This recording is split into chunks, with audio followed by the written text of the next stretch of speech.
Queridos irmãos, com muita alegria, eu quero cumprimentar a todos com a paz do Senhor.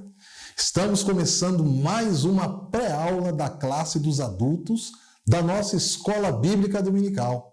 E convidamos você para ficarmos juntos aqui no nosso canal Portal Escola Dominical, o canal da Igreja Assembleia de Deus, Ministério do Belém, Guarulhos, São Paulo. E como já dissemos nas aulas anteriores, o tema da nossa revista nesse trimestre é o Apóstolo Paulo, Lições da Vida e Ministério do Apóstolo dos Gentios para a Igreja de Cristo.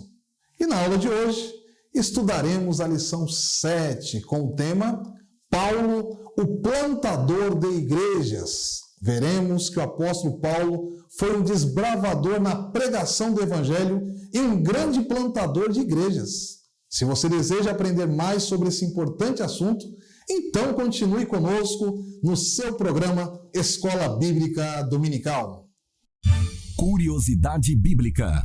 Você sabia que durante suas 4 viagens missionárias, Paulo plantou oficialmente 42 igrejas?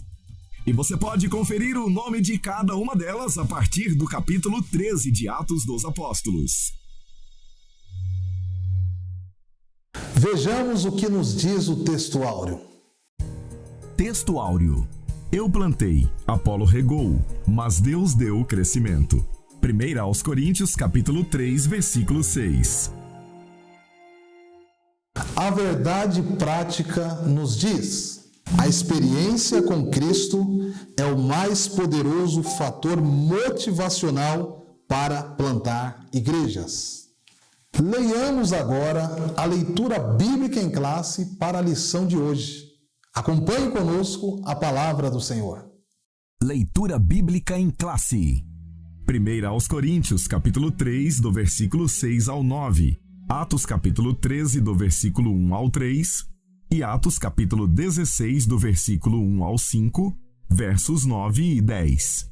Eu plantei, Apolo regou, mas Deus deu o crescimento. Pelo que nem o que planta é alguma coisa, nem o que rega, mas Deus que dá o crescimento.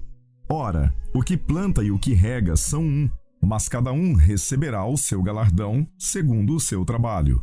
Porque nós somos cooperadores de Deus. Vós sois lavoura de Deus e edifício de Deus. Na igreja que estava em Antioquia, havia alguns profetas e doutores, a saber, Barnabé e Simeão, chamado Níger, e Lúcio, Cirineu, e Manaém, que fora criado com Herodes, o tetrarca, e Saulo. E servindo eles ao Senhor e jejuando, disse o Espírito Santo: Apartai-me a Barnabé e a Saulo para a obra a que os tenho chamado. Então, jejuando e orando, e pondo sobre eles as mãos, os despediram. E chegou a Derbe e a Listra. E eis que estava ali um certo discípulo por nome Timóteo, filho de uma judia que era crente, mas de pai grego, do qual davam bom testemunho os irmãos que estavam em Listra e em Icônio. Paulo quis que este fosse com ele, e tomando-o, o circuncidou por causa dos judeus que estavam naqueles lugares, porque todos sabiam que o seu pai era grego. E quando iam passando pelas cidades, lhes entregavam para serem observados os decretos que haviam sido estabelecidos pelos apóstolos e anciãos em Jerusalém. De sorte que as igrejas eram confirmadas na fé e cada dia cresciam em número. E Paulo teve de noite uma visão, em que se apresentava um varão da Macedônia e lhe rogava, dizendo: Passa a Macedônia e ajuda-nos. E logo depois desta visão, procuramos partir para a Macedônia, concluindo que o Senhor nos chamava para lhes anunciarmos o Evangelho. Muito bem, conforme já dissemos, nesse trimestre estamos estudando o apóstolo Paulo, Lições da Vida e Ministério do Apóstolo dos Gentios para a Igreja de Cristo. E a introdução da nossa lição nos diz que Paulo foi um desbravador da causa do Mestre no mundo pagão, e seu ponto de partida no ministério foi Antioquia, quando enviado para outras regiões do mundo onde o Evangelho não foi pregado. Pois bem, vamos passar agora a análise dos tópicos da lição de hoje. Pois bem, amigos, tópico de número 1, Paulo, o desbravador, sob uma gloriosa obrigação. Nós temos nesse primeiro tópico algumas considerações que dizem respeito à característica do apóstolo Paulo no tocante a ser um apóstolo desbravador, e isso foi determinante para que ele desempenhasse a contento esse ministério que lhe foi entregue de levar a palavra aos gentios. O testemunho de conversão e a confirmação para ser o apóstolo dos gentios, conforme Atos capítulo 9, versículo 15, é uma prova do propósito divino, qual seja, de que Paulo ele foi um desbravador sob uma gloriosa obrigação. Pelo Espírito Santo, nós vemos aqui nesse primeiro subitem do tópico 1, Paulo ele foi para a Arábia e ficou ali recluso por cerca de 3 anos. E qual era o objetivo disso? Ele esteve por ali a fim de obter novas revelações do Senhor acerca do Evangelho e voltar para plantar igrejas. Nós vemos essa experiência de Paulo contada por ele aos Gálatas, capítulo de número 1, versículos 16 e 17. Paulo, como desbravador, ele tinha uma máxima, e eu quero aqui destacar essa máxima: não edificar sobre fundamento alheio, mas apenas onde Cristo não foi anunciado, conforme os Romanos capítulo 15, versículo 20. Até porque Paulo ele sabia muito bem que, principalmente em Jerusalém, o evangelho já estava sendo pregado pelos apóstolos de Cristo Jesus e poderia até mesmo ocasionar alguns conflitos, caso ele decidisse também pregar a palavra em Jerusalém. Mas ele teve como prioridade pregar onde o evangelho de Cristo ainda não tinha sido anunciado, conforme Romanos 15 e o versículo de número 20. O subitem de número 2, uma gloriosa obrigação. Paulo, ele entendia, conforme nós vemos aqui nesse segundo subitem do primeiro tópico, que ele era um prisioneiro de Cristo pelos gentios. Ou seja, ele foi levantado por Deus, ele foi vocacionado por Deus para ser o apóstolo dos gentios, conforme Efésios capítulo 3 e o versículo de número 1. E ele declarava que a ele foi imposta esta obrigação, e ai de mim, conforme ele dizia, se eu não anunciar o evangelho. Primeira carta aos Coríntios, capítulo 9 e o versículo de número 16. É importante destacarmos aqui nesse segundo subitem que existe trabalhos que nós, como plantadores, devemos fazer. Conforme a ordem do Mestre, o Senhor Jesus, no Evangelho segundo escreveu São Mateus, capítulo de número 28, e os versículos 19 e 20, ele nos deixou a missão de fazer discípulos. Então, esse é o trabalho que nós devemos fazer apenas. Agora, por outro lado, existe um trabalho que é apenas o Senhor que faz. É apenas Deus quem faz o trabalho do crescimento. O que é que diz aqui na nossa leitura bíblica em classe? Primeira carta aos Coríntios, capítulo 3, e o versículo de número 6. Paulo fala o seguinte: olha, eu plantei, Apolo regou, mas Deus deu o crescimento. Então, o crescimento, ele só é dado por Deus. A nós cabe apenas a missão de plantar. Não adianta nós queremos avançar naquilo que não incumbe a nós. E nesse particular, eu quero aqui falar contigo e dizer acerca de algumas ações que às vezes elas são praticadas de forma equivocada por alguns, né?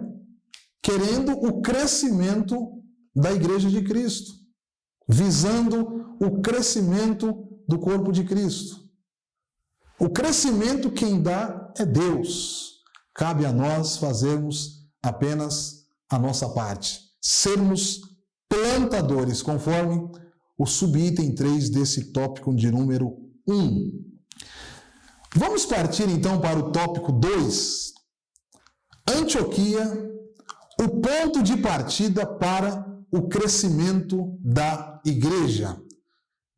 Antioquia, nós vemos no livro de Atos dos Apóstolos, mais precisamente no seu capítulo 11, versículos 19 ao versículo de número 30, que foi ali o lugar onde foi instituída a primeira igreja gentílica.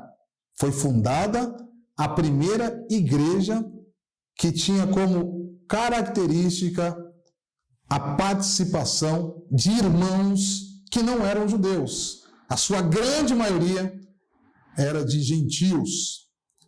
E dali, daquela cidade de Antioquia, o apóstolo Paulo, assim como outros apóstolos que também estavam ali naquela igreja, uma igreja, diga-se de passagem, com muitos líderes, com um corpo ministerial bem qualificado, nós veremos isso daqui a pouquinho, ela enviou para diversas partes do mundo na época missionários, plantadores de igreja.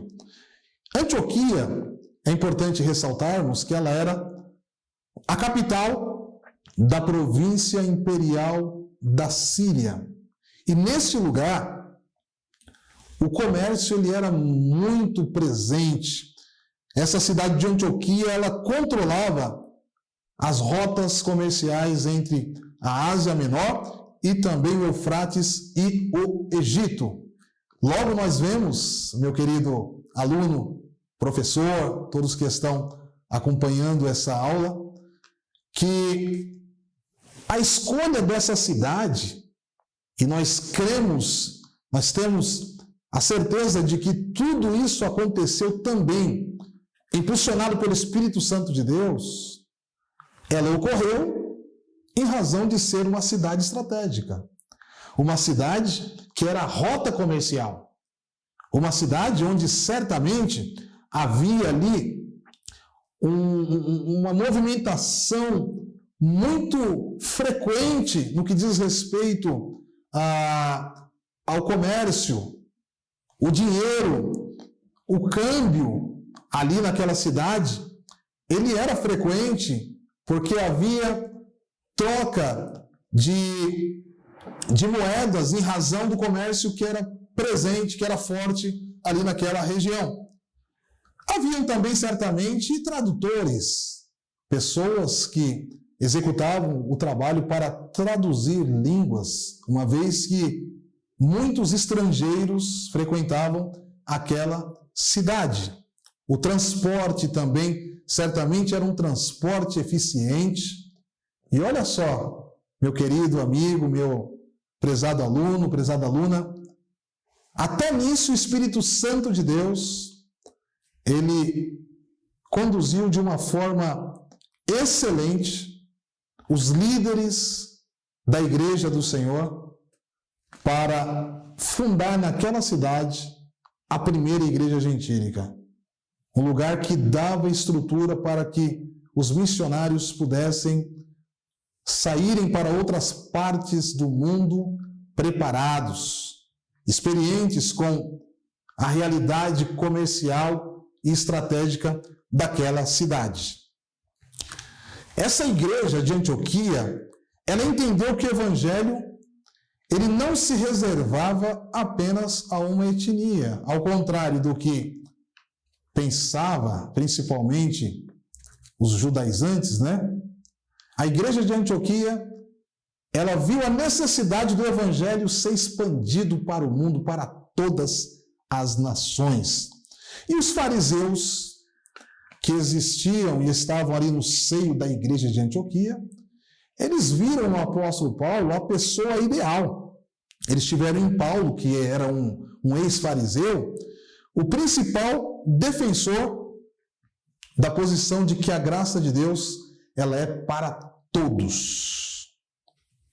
Essa observação ela é feita pelo nosso comentarista, pastor Edenay Cabral, quando ele destaca que esses próprios fariseus, eles reconheceram em Paulo essa qualidade para defender a posição de que a graça de Deus ela era para todos e não apenas para uma nação exclusiva.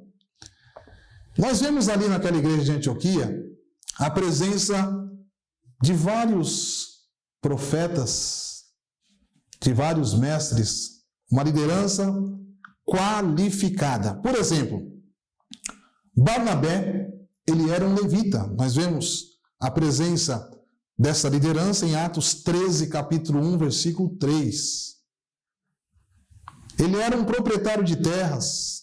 Barnabé, ele chegou a vender suas terras e depositar o valor da venda aos pés dos apóstolos. Nós vemos isso em Atos 4, 36 a 37. Tínhamos também, ali na igreja de Antioquia, Simeão Níger. Esse Simeão Níger, provavelmente, ele tinha vindo da região da África. Níger quer dizer negro, né? Então ele era oriundo do continente africano e ele estava presente ali. A Bíblia registra no Evangelho de Marcos, capítulos 15, versículo 21, que esse Simeão, que ali é chamado de Simão, ele estava presente no momento em que Jesus Cristo estava sendo crucificado, estava caminhando para o Calvário. Esse Simeão, ele tinha os seus filhos, chamados Alexandre e também Rufus, que estavam entre os cristãos de Roma, conforme o Evangelho de Marcos, capítulo 15, versículo 21. Também tinha ali naquela igreja de Antioquia, Lúcio de Cirene.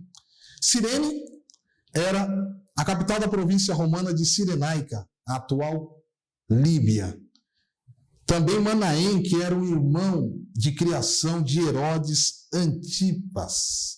Ou seja, uma pessoa bem conhecida, uma pessoa influente, que era esse Manaém, e que agora estava fazendo parte do corpo de líderes da igreja de Antioquia. E também Saulo, que era recém-chegado após a sua conversão. Então nós vemos aqui que aquela igreja era uma igreja missionária, uma igreja que era qualificada, porém com a visão voltada para a obra missionária.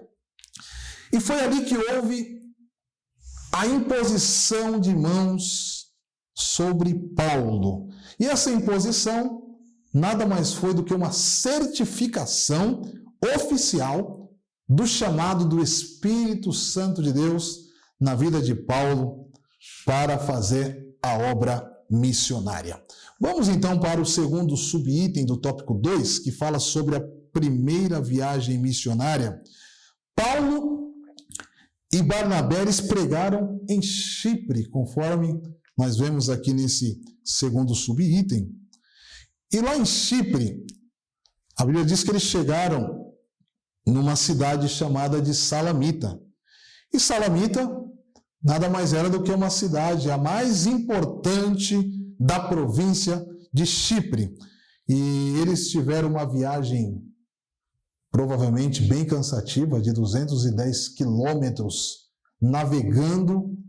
Nós temos hoje transportes eficientes nos nossos dias, e uma viagem de 210 quilômetros não é uma viagem tranquila, rápida. Agora imaginemos Paulo viajando 210 quilômetros em águas para chegar em Chipre. Pois bem, meus irmãos, lá em Chipre, Paulo ele teve uma experiência importantíssima para o início do seu ministério. Havia ali Sérgio Paulo, que era o precônsul daquela cidade. Ele era governador de uma província e ele respondia diretamente ao Senado de Roma. E ali estava também, na corte, um mágico, né, que nós vemos aqui na nossa lição, chamado Elimas, que era o Bar Jesus.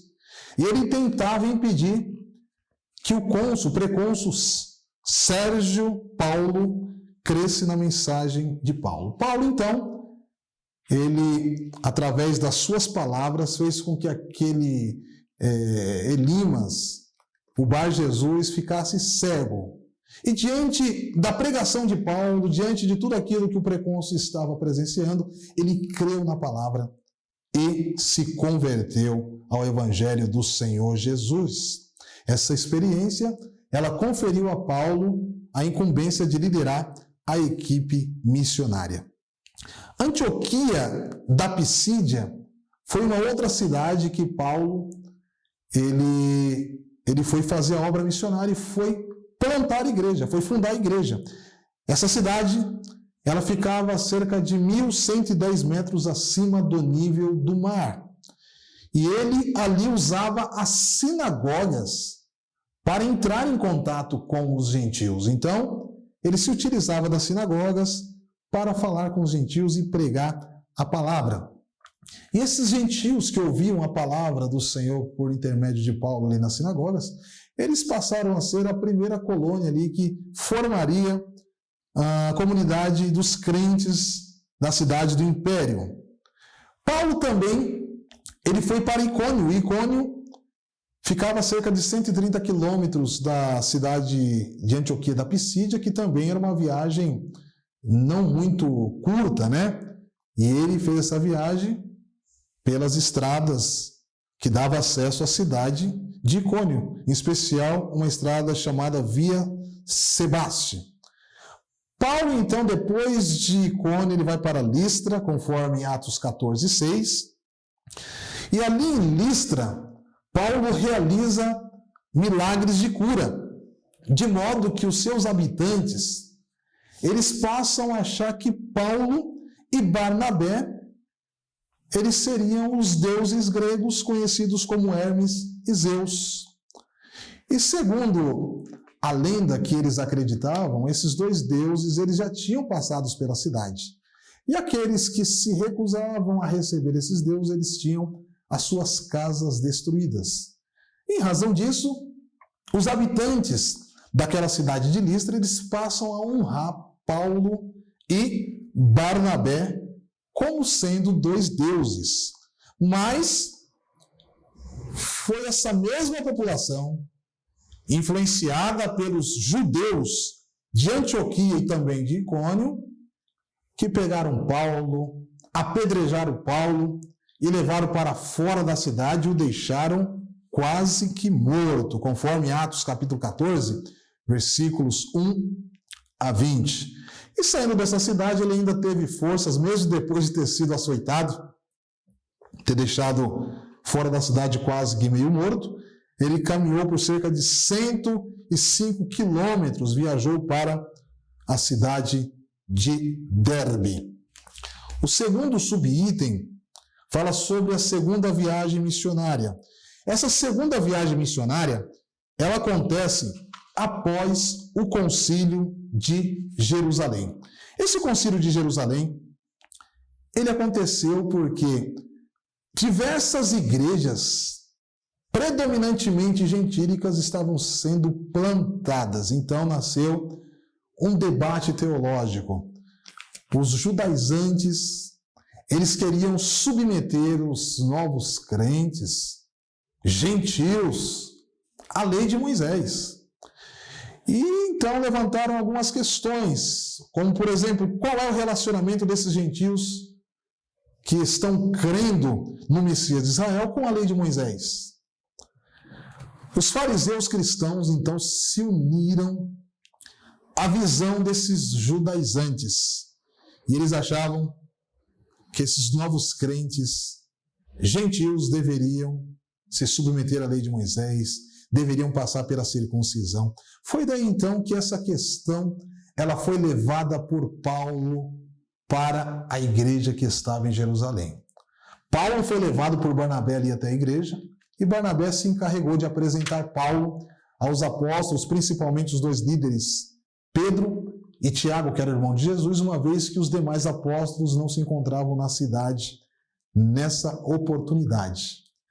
Foi então convocada uma Assembleia Geral da Igreja, e essa Assembleia, ela se reuniu. Nós vemos isso no livro de Atos, capítulo 15, que iniciou-se então um debate acerca dessas questões que estavam sendo levantadas pelos judaizantes. Essa Assembleia denominou-se o Concílio de Jerusalém, ou seja, concílio diz respeito à conciliação. O propósito dos líderes, dos apóstolos que estavam ali em Jerusalém, juntamente com Paulo e Barnabé, era chegar numa conciliação no tocante a essas questões que estavam praticamente atormentando aqueles novos crentes que se convertiam ao Evangelho do Senhor Jesus Cristo. No versículo de número 6 do capítulo 15 do livro de Atos, nós vemos que apenas os apóstolos e os presbíteros debateram essa questão, se deveriam ou não os novos crentes se submeterem à lei de Moisés. A igreja que estava presente, que fez parte da Assembleia, ela participou apenas da escolha dos delegados. Ou seja, ali naquela reunião, naquela Assembleia, foram eleitos 2 representantes. Judas, que também era conhecido como Barsabás, e também Silas. Esses homens, eles eram notáveis. Sendo escolhidos, eles estariam encarregados de se dirigirem juntamente com Paulo e Barnabé até a igreja lá em Antioquia para levar o relatório daquela assembleia. Porque tudo que foi decidido ficou documentado. Nós queremos aqui destacar que durante a realização da assembleia, o apóstolo Pedro, ele tomou a palavra e ele destacou que esse jugo, o qual os judaizantes queriam impor aos novos crentes, nem mesmo os seus pais ou eles mesmos conseguiam suportar. Tiago também era um dos líderes daquela igreja. Ele entendeu que a graça de Deus suportou a tudo e o bom senso era entender que Deus foi ao encontro dos gentios para formar dentre eles um povo dedicado ao seu nome. Isso está em Atos capítulo 15 e o versículo de número 14. Então, a posição oficial ela foi documentada. Paulo e Barnabé, eles retornam para Antioquia juntamente com os 2 delegados eleitos, que foi Judas e também Tiago, e a ideia era que esses 2 representantes pudessem autenticar diante da igreja de Antioquia e diante de todas as igrejas novas que estavam sendo plantadas por Paulo, autenticar a decisão tomada pelo conselho, tomada em assembleia na igreja de Jerusalém. Ocorre que mesmo após o concílio de Jerusalém, mesmo após esse relatório ser levado aos crentes de Antioquia e também ser propagado pelas igrejas que estavam sendo plantadas, onde os novos crentes aceitavam a Jesus e igrejas gentílicas eram plantadas, apareciam de vez em quando alguns itinerantes, que queriam ainda insistir no ensinamento de que os crentes deveriam se submeter à lei de Moisés. Vamos então falar um pouquinho aqui rapidamente sobre o próximo tópico, o tópico de número 3. O tópico de número 3, ele vai falar a respeito das características de um plantador de igrejas. As características de um plantador de igrejas. Essas características, elas serão destacadas na vida de Paulo. Paulo, ele foi motivado pelo chamado, conforme o subitem de número 1.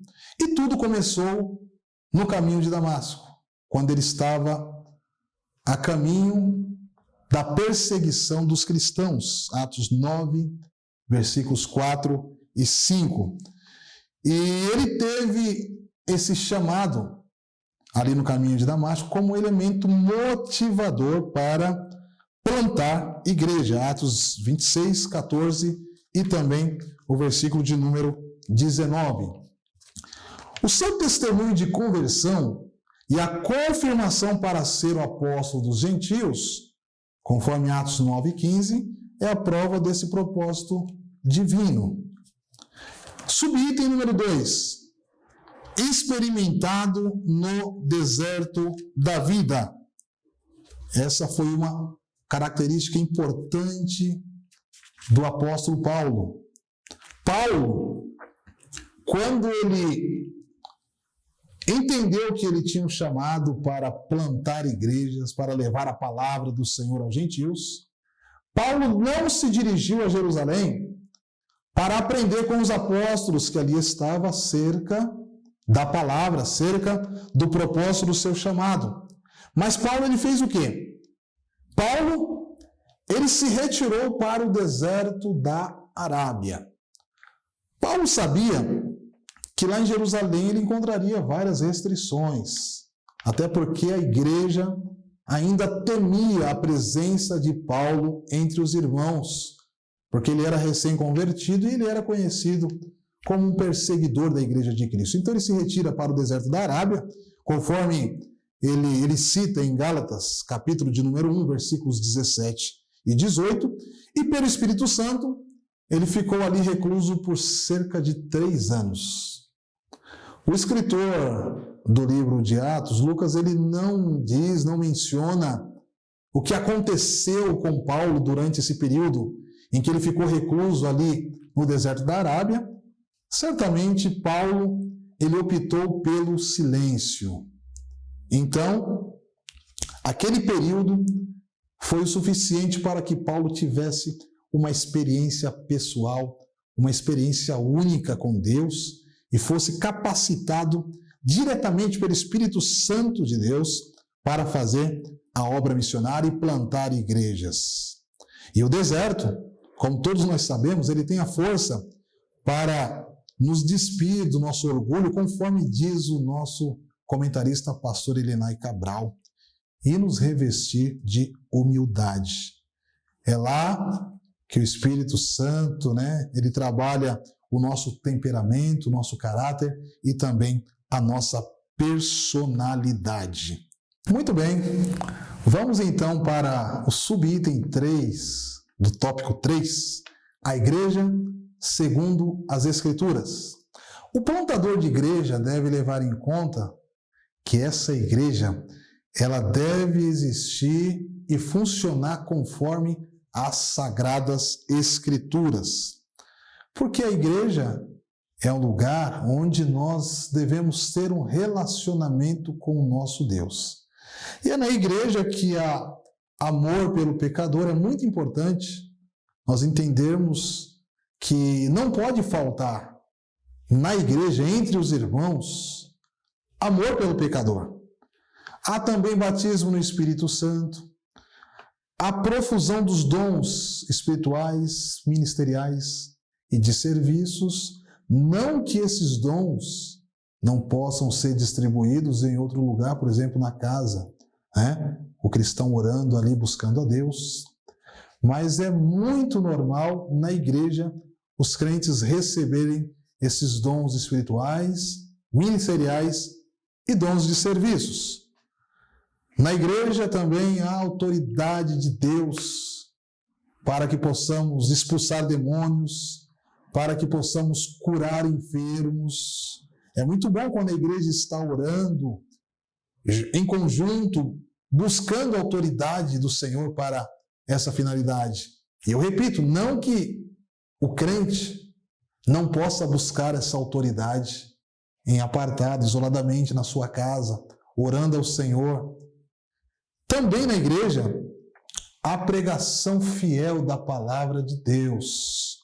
Nós estamos aqui destacando a igreja segundo as Escrituras. Então, na igreja, conforme esse subitem que nós acabamos de mencionar aqui para você, meu amigo, aluno, aluna da Escola Bíblica Dominical, precisa haver tudo isso que nós estamos destacando. Na igreja batizamos em nome do Pai, do Filho e do Espírito Santo de Deus. É na igreja que nós nos reunimos para participar da ceia do Senhor e também é na igreja onde nós também aguardamos a vinda de Cristo Jesus. A igreja, ela existe para isso. É para reunir a comunidade cristã e partilhar todas essas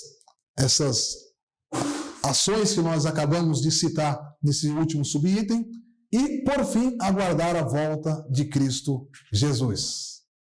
Eu quero te convidar agora para que você receba as considerações finais dessa nossa lição de número 7. A conclusão da nossa lição de hoje nos ensina que muitos episódios na vida do apóstolo Paulo aumentaram sua visão para expandir a igreja por todas as partes. É vontade de Deus que vidas sejam chamadas por Ele para se tornarem plantadoras de igreja.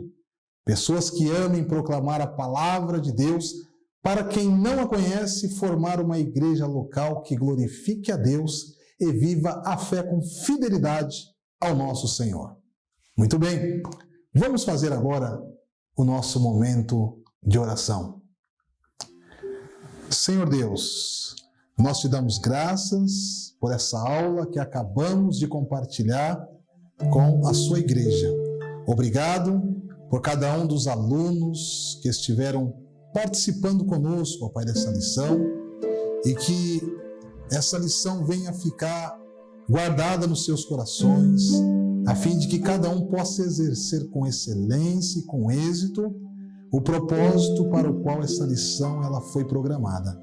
Que todos sejamos plantadores de igreja para a glória do seu santo e poderoso nome. Amém. Muito bem, chegamos ao final de mais uma pré-aula e hoje aprendemos algumas importantes lições sobre Paulo, o plantador de igrejas. Na próxima semana, estudaremos a lição 8 da nossa revista de adultos, com o tema Paulo, o discipulador de vidas. Queremos agradecer a você por ter acompanhado conosco o estudo dessa importante lição.